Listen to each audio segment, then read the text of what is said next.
बिहार विधानसभा चुनाव में महागठबंधन का एक अटूट संकल्प दिखाई दे रहा है। बिहार के जमुई जिले के चारों सीटों पर आरजेडी ही चुनाव लड़ेंगे, ये महागठबंधन के पार्टियों ने तय कर लिया है और चारों प्रत्याशी आरजेडी के जो नामांकन करा चुके हैं और अब अपने अपने क्षेत्र में दौरा के लिए तैयार हैं। क्या इस बार आरजेडी की सरकार बन पाएंगे? क्या इस बार बदलाव निश्चित है? इस बात को लेकर सभी आरजेडी समर्थक एकजुट होकर खड़े हैं। आरजेडी समर्थकों का कहना है कि बदलाव तय है, हम लोग बदलाव करके रहेंगे और इस बार निश्चित तौर पर बदलाव होगी। बिहार में तेजस्वी की सरकार बनेगी, ये सभी आरजेडी के समर्थकों का कहना है।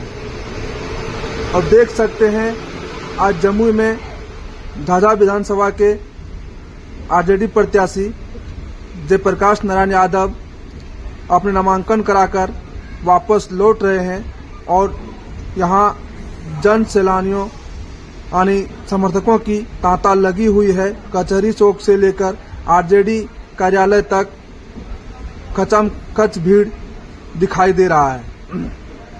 अब ये जयप्रकाश नारायण अपना नामांकन कर जनता के बीच आशीर्वाद ले रहे हैं। साथ ही सावित्री देवी जो चकाई विधानसभा सीट से नामांकन कराए हैं और इनके साथ उदय नारायण चौधरी भी शामिल हुए हैं। और वहीं जमुई के प्रत्याशी शमशाद आलम भी साथ क्या कहते हैं आगे समर्थक। वर्तमान जो सरकार है पूरी तरीके से भ्रष्टाचार में लिप्त है, युवा रोजगार है, पलायन जो है अव्वल में है, कहीं कोई विकास नाम का कोई चीज़ नहीं है। और युवा जो पढ़ लिख कर जो आप सड़कों पर देख रहे थे, प्रसाद यादव जी का जब दौरा हुआ था जनसैलाब उमड़ पड़ा था और हमारा नेता ने कहा है कि अगर हमारी सरकार आएगी तो प्रत्येक घर में हम सरकारी नौकरी देने का काम करेंगे। हमारी सरकार आएगी तो माँ बहन को 2500 रुपया देने का काम करेंगे। दवाई, कमाई, सिंचाई, पढ़ाई लिखाई और सुनवाई और कार्रवाई वाली सरकार देने का काम करेंगे।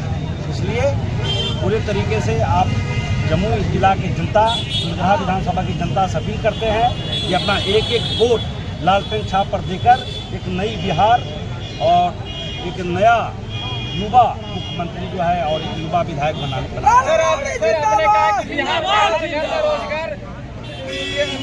सरकार देंगे। क्या संभव है? गरीब राजा, पिछड़ा राजा, हर क्षेत्र में इसका रैंक लो है, तो क्या पॉसिबल है? वो संभव था। जुमलाबाजी किए थे कि प्रत्येक व्यक्ति को 15 लाख रुपया देने उस पर अब सवाल नहीं पूछते हैं।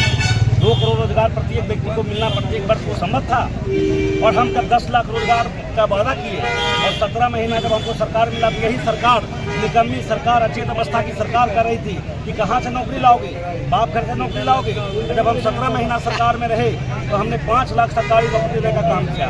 नीतीश कुमार कह रहे हैं कि हमने दिया है, आप कह रहे हैं हम लोग दिए हैं। हमारा कहना है कि हमने कहाँ करा कि नीतीश कुमार मुख्यमंत्री नहीं थे। नीतीश कुमार तो आज भी मुख्यमंत्री है। जब गरीबों का आरक्षण छीन जाता है, जब हम सत्ता में आते हैं, सरकार में आते हैं, तो गरीबों का आरक्षण बढ़ाकर 65% करने का काम करते हैं, जाति जनगणना कराने का काम करते हैं। और हम जब हटते हैं तो गरीबों का आरक्षण छीन जाता है। अभी तो एनडीए की सरकार है, कौन गरीबों का आरक्षण छीन लिया, कौन ताती तत्वा समाज का आरक्षण छीन लिया, ये तो सब जानता है, ये किसी तो छुपा हुआ नहीं है। सम्राट चौधरी बोलते हैं कि तेजस्वी यादव को नमी। अरे सम्राट चौधरी क्या बोलते हैं उनका छोड़िए ना, पहले सर्टिफिकेट मंगवाइए ना। आज तक अपना प्रमाण पत्र नहीं दे पाया कि पढ़ा है या नहीं पढ़ा। क्या बोलते हैं आज तक तेजस्वी यादव का ही पता। तेजस्वी यादव के बारे में क्या बोलेगा वो? सम्राट चौधरी क्या बोलते हैं, वो पहले जाके बनारस में मुड़ी मुड़ा के अपना स्नान करें, उनके पास वहीं टुट्टा उट्टा ले लें। के हमारे प्रेम सागर जी हैं और इनको एडवांस हम लोग बधाई दे रहे हैं कि आप वहाँ के विधायक हो गए हैं। और इस बार सुतगढ़ा ही नहीं, जम्मू जिला के चारों विधायक आपके झोली में रहेगा और आप तेजस्वी यादव की सरकार में एक अहम भूमिका निभाने का काम करिएगा। जम्मू जिला के तमाम जनता आपको हार्दिक बधाई। चलिए, थैंक यू।